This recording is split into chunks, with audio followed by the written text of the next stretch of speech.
प्यारे बच्चों, आज की कक्षा में आपका स्वागत है। आइए मिलकर कहानी बनाएं। कहानी बनाते समय हमें 3 चीजों पे ध्यान देना चाहिए। सबसे पहले कहानी के पात्र कौन से हैं, दूसरा कहानी किस जगह पर बनाई गई है और तीसरा कहानी से हमें क्या शिक्षा मिलती है। अब इस कहानी को ध्यान से देखिए। इसमें हमारे पात्र हैं कौवा और लोमड़ी। कहानी रची गई है एक जंगल के अंदर, जहां कौवा पेड़ पर बैठा है और लोमड़ी नीचे है। इस कहानी से हमें यह शिक्षा मिलती है कि हमें कभी भी झूठी तारीफ से प्रभावित नहीं होना चाहिए। कहानी लिखते समय कहानी के जो वाक्य होते हैं वो छोटे छोटे रखने चाहिए। जैसे एक कौवा पेड़ की डाल पर बैठा था, उसकी चोंच में एक रोटी थी।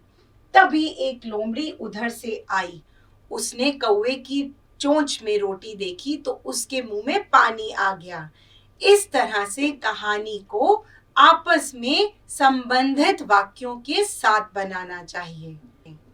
एक कौवा पेड़ की डाल पर बैठा था, उसकी चोंच में एक रोटी थी। तभी एक लोमड़ी उधर से आई, उसने कौवे की चोंच में रोटी देखी तो उसके मुंह में पानी आ गया।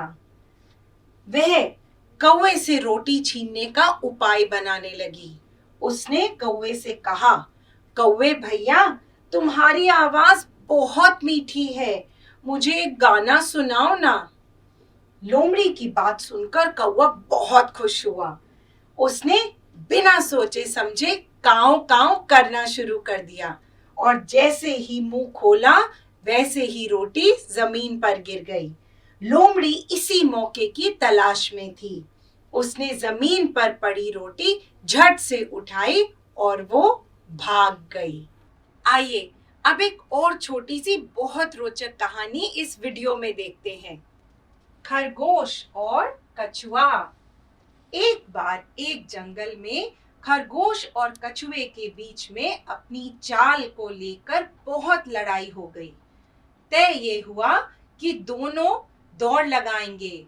जंगल के सभी जानवर साथ देने के लिए वहां पहुंचे। दौड़ शुरू हुई। जल्द ही खरगोश अंतिम स्थान पर पहुंच गया। वहां निकट जाते ही उसने सोचा, मैं तो अंतिम स्थान पर पहुंच ही गया हूं, क्यों ना थोड़ा आराम कर लूं। परंतु कछुआ निरंतर चलता गया। इसी कारण कछुआ विजयी हुआ। खरगोश की नींद खुली तो खरगोश ने देखा कि कछुआ अंतिम रेखा के पार पहुंच चुका था। शेर ने कछुए को विजयी घोषित कर दिया था। इस कहानी से हमें यह शिक्षा मिलती है कि धैर्य से काम लेने वाले सदा विजयी होते हैं। देखा बच्चों आपने, कितनी मनोरंजक कहानी थी। तो चलिए तुरंत अपनी पेंसिलें उठाइए और पुस्तक में दी गई अभ्यास कहानियों को कर डालिए। धन्यवाद।